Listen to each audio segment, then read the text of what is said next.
Hello everyone and welcome back to Riverbank Railways.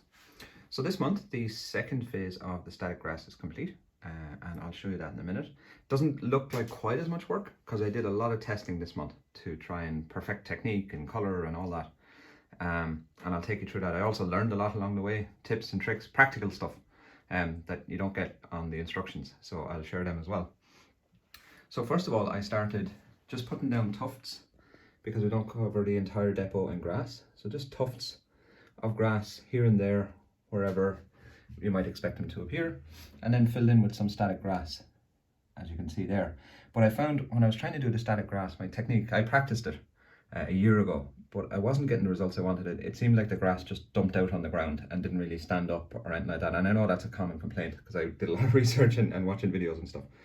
So I did a little patch of it over here, and it went okay, but I decided, do you know what, before I start doing the rest of it, I want to practice. And I would recommend practicing and testing for anyone who's doing this, especially if it's your first time.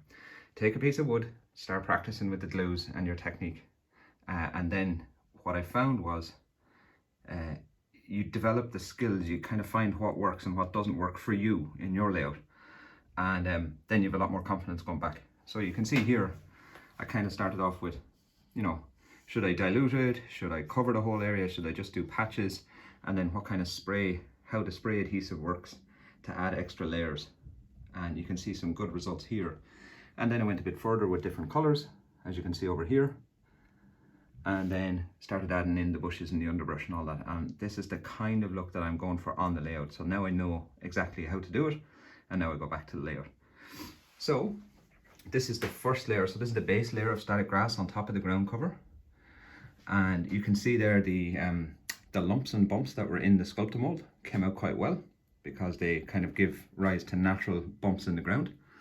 And then some of the smoother stuff, I made the bumps myself. So the exact procedure I used for this was to paint a little bit of the area in the WWC NYX basing glue. Make sure that the glue is thin. You naturally think the thicker the glue, the better the hole, but that's not right.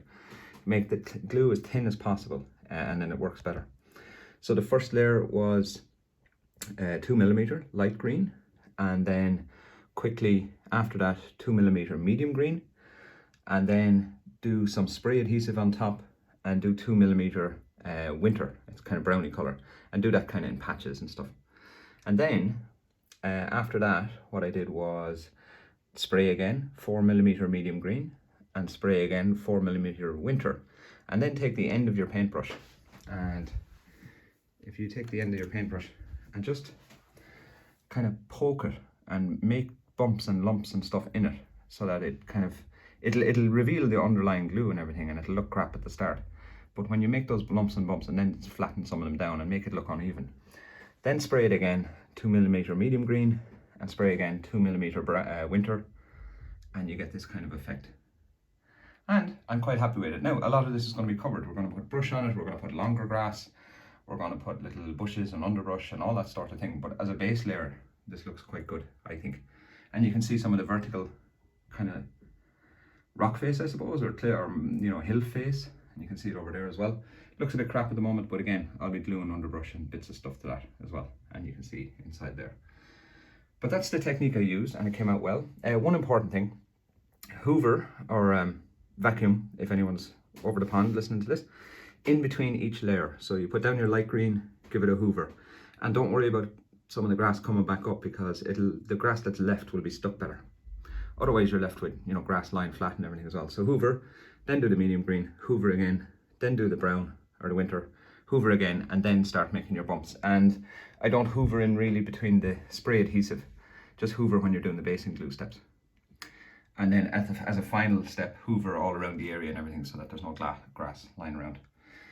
So that's it. It worked quite well. I have a few tips that I picked up. Doing static grass at the edge of a scenic board is painful because you're trying to tip the static applicator in all sorts of ways to try and get in at the edge because the static applicator has a lip on it. Also, doing static grass in corners where you have to lean across nearly a meter is very, very painful because you can only use one hand.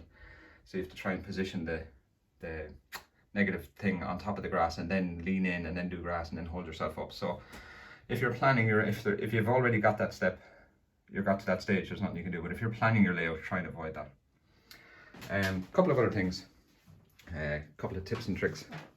I wanted to test out, so I like the WWC stuff. The basing glue works well, and the tuft glue works amazing because you can create your own tufts.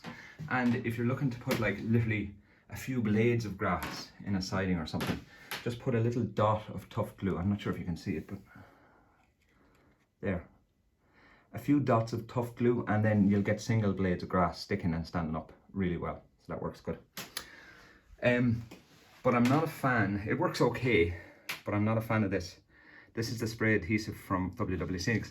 Now, if you live in England or in the UK or anything like that, you can get the spray can, but they can't ship that outside England. So they have this alternative, and it works quite well. If you're doing like a large area or something, you can spray it down hard enough that you get a good spray. But if you're just trying to do a small area and you're just giving a little spray or something like that, you get droplets because it's not spraying fast enough to really aerosolize.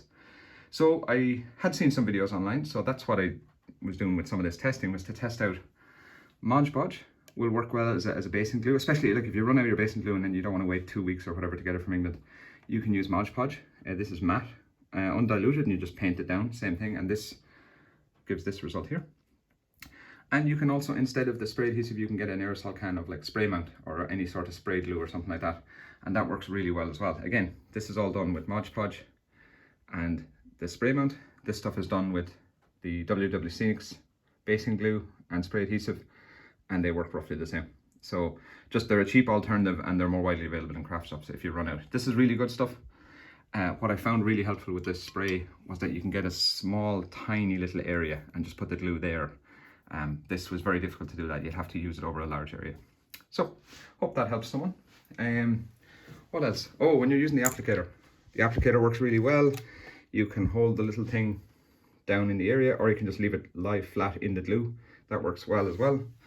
I found that if you put a little metal bar or a piece of metal or something like that, you get even better charge. It works even better because you can actually reach further in, but also if you leave it lying down, you have a negative charge across the whole thing, and the grass comes out better.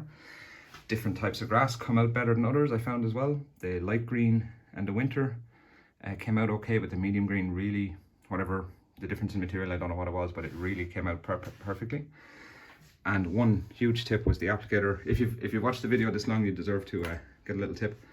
The biggest learning I got from this was not to get your applicator and hold it like that, especially at the start. If you're going for a little bit, hold it like that and then give it a shake, and less grass comes out. And if less grass comes out, you don't just dump loads of grass on the area. And then you can gradually do this, especially if it's longer grass, like 4 or 7 meter. Just hold it like this, and you don't have to shake it at the start. You can just move it along like that and the grass will jump out. But then when that slows down, give it a little shake. So the lesson I learned was not to shake too hard, and the grass will naturally want to come out of the thing and jump to the charge. And then you only need to give it a little shake just to let some more grass come out. And that was the biggest thing I learned when I was doing this. So that's it. The next stage will be to turn that into something more like this all the way along. I've been paying attention to a lot of embankments and motorways as I've been driving around, and I'm in Ireland, so everything is lumps and bumps. There is no smooth grass. There's bushes and gorse and everything all over the place, and everything is in lumps and bumps and everything. So that's the effect I'm going for. And I want to put up my concrete posts and pylons and stuff. I painted the nylon silver and glued it with PVA and got them all ready to go into short sections, and they'll be going in along there. So that's why I was doing some of the tufts at the start, because once they go in, it's going to be actually quite tricky to get in behind them. Yeah, so that's it. I hope you enjoy this. I hope, like, static grass is so tricky because it's the one thing you can do, I think, that can really screw up the look, because it's hard to clean up after if it goes wrong. So do take the time, even though I know people want to get in and get at the layout, and I'm the same. You want to get it done. Take the time to practice and test out stuff beforehand. It really pays off.